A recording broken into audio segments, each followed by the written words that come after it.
میں ایک غریب ماں باپ کی بیٹی تھی۔ انہوں نے میری شادی بہتر گھرانے میں کر دی۔ میرا خاوند ایک چھوٹا دکاندار تھا۔ یہ میرا نصیب کہ شادی کی 1 سال بعد ہی اس کا کاروبار اتنا ترقی کر گیا کہ دولت سنبھالے نہ سنبھلتی تھی۔ مجھے اور میرے شوہر کو خرچ کرنے کا ڈھنگ نہ ہوتا تھا۔ بس جو چیز اچھی لگی فوراً خرید لی، یہ سوچے بغیر کہ ہمیں اس چیز کی ضرورت ہے بھی یا نہیں۔ یوں اکثر خریداری بیکار جاتی، لیکن ہمیں احساس نہ ہوتا۔ دکان پر جاتے تو کپڑوں کے انبار لگا دیتے، سوٹ پر سوٹ خریدے جا رہے ہیں۔ اگر گھر میں گوشت کی ضرورت ہے تو آدھا بکرا تلوا کر لے آئے۔ اگر کسی کے گھر کا نیا فرش دیکھا تو خیال آیا کہ ویسا فرش ہمارا بھی ہونا چاہیے۔ اپنا اچھا بھلا فرش اکھڑوا کے ان جیسا بنوا لیا۔ غرض یہ کہ خرچہ کرنے کا کوئی ڈھنگ اور نہ ہی سلیقہ۔ جب دولت کی ریل پھیل ہو جائے تو آدمی میں تبدیلیاں آنے لگتی ہیں۔ شوہر نے گھر سے باہر عورتوں سے دوستیاں بڑھانا شروع کر دی۔ عیاشیاں میرے شوہر کا مشغلہ بن گئی۔ میری لاکھ منع کرنے کے باوجود شوہر نہ مانے، بلکہ مجھے بھی ایک دوسرے ہی رستے پہ لگا دیا۔ شوہر نے رفتہ رفتہ گھر میں نوشی شروع کر دی۔ دولت اعلیٰ سوسائٹی کی طرف لے گئی تو عورت اور میں کے بیچ حجاب کو بھلا دیا گیا۔ اب وہ مجھے مجبور کرتے کہ میرے ساتھ بیٹھ کر پیو۔ میں کہتی یہ حرام ہے، میں نہیں پیوں گی۔ تو جواب دیتے کہ اگر میرا ساتھ نہیں دو گی تو میں کسی دوسری عورت کو ساتھی بنا لوں گا۔ ایک دن مجھے بہت اصرار کر کے زبردستی پلائی۔ میں نے مجبوراً ان کا کہا مانا۔ پھر تو انہوں نے وتیرہ بنا لیا۔ گھر پہ ہی میں نوشی کرتے، مجھے ساتھ بٹھا لیتے، اوٹ پٹانگ باتیں شروع کر دی اور ساتھ میں نوشی پہ مجبور کرتے۔ کہا نہ مانتی تو دوسری عورتوں کے پاس جانے کی دھمکیاں دیتے۔ اب میں ان کی حرکتوں سے بہت غم زدہ رہنے لگی۔ مجھے دیکھ کر کہتے کیوں غم زدہ رہتی ہو؟ غم غلط کرنے کا چارہ تو ہے تمہارے پاس۔ یوں میں اپنی غم زدگی دور کرنے کے لیے بار بار اس بری چیز کو پینے لگی۔ اب تو مجھے یہ چیز بری بھی نہیں لگتی تھی اور میں نے نوشی کو عادت بنا لی۔ اب تو غلط قسم کی عورتیں بھی ہمارے گھر آنے لگی جن کو میرے شوہر مدعو کرتے تھے۔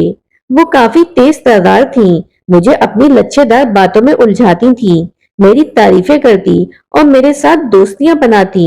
میں نہ سمجھ سکی کہ دراصل وہ میرے خاوند میں دلچسپی رکھتے ہیں۔ ایک دن میں نے ایک عورت کے ساتھ اپنے شوہر کو اپنے بیڈ روم میں دیکھ لیا تو مجھے ہوش آیا۔ یہ بے عزتی میں برداشت نہ کر سکی۔ گھر میں لڑائی ہوئی۔ محلے داروں اور بڑے بھائی کے ڈر سے فراز نے ہتھیار ڈال دیے۔ غیر عورتوں کا آنا جانا تو بند ہو گیا، مگر ان کے اوباش دوست پھر بھی آتے تھے۔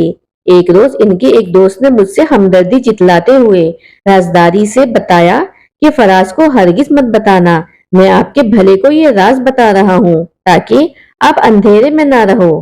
تمہارے خاوند نے ایک اور شادی کر لی ہے۔ وہ عورت ہے تو بہت خوبصورت، لیکن اچھے خاندان سے نہیں ہے۔ یہ سن کر میرے پیروں تلے گویا زمین نکل گئی۔ میں جہاں کھڑی تھی وہیں کھڑی رہ گئی۔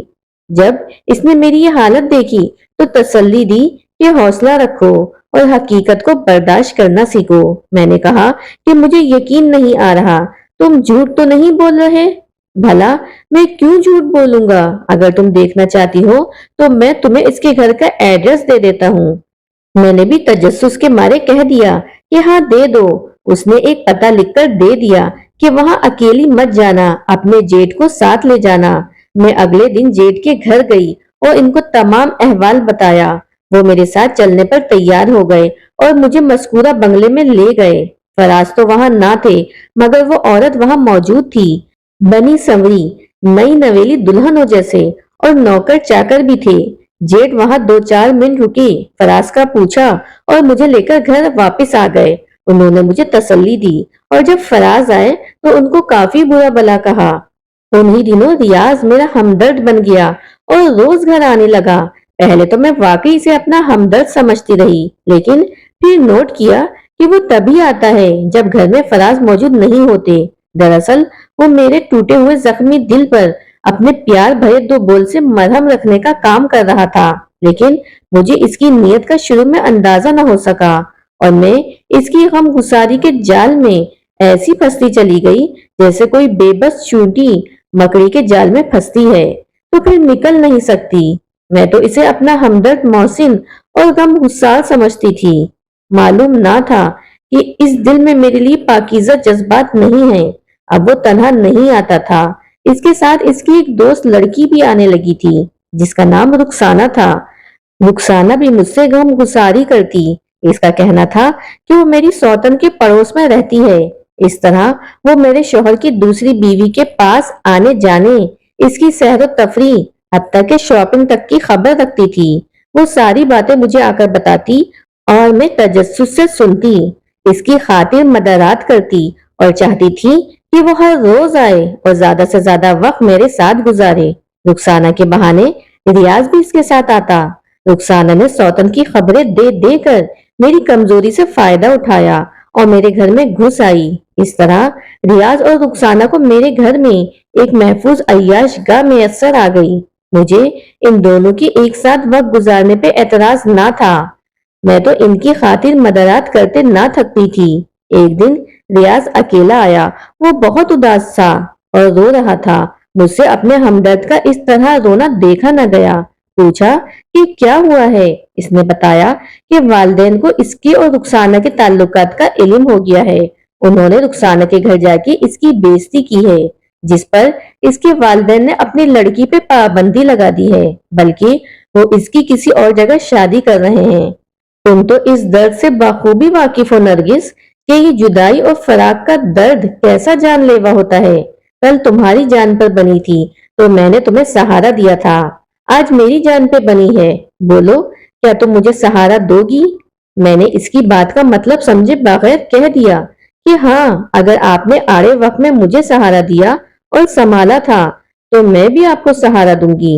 میرا یہ کہنا تھا کہ وہ شخص میرے گلے کا ہار ہو گیا، اسے میرے شوہر کے گھر آنے جانے اور معاملات کا علم رہتا تھا، سو وہ اسی وقت آ کر بڑا جمان ہو جاتا جب فراز کسی اور جگہ دادے عیش میں مصروف ہوتے تھے، اور پھر آخر وہ مجھے گھیرنے میں کامیاب ہو گیا۔ اس کے بعد میں باقاعدگی کے ساتھ اس کے ہمراہ باہر سیر و تفریح کے لیے جانے لگی۔ جلد ہی ریاض کے والدین کو ہمارے اوپر شبہ ہو گیا۔ اس کی ایک قریبی رشتہ دار نے کئی بار ہمیں گاڑی میں ایک ساتھ دیکھ لیا تھا۔ انہوں نے ریاض کی شادی اس کی کزن سے کرا دی۔ اس کی شادی ہو گئی، مگر ہماری مجلسیں پھر بھی اسی طرح جمتی رہیں۔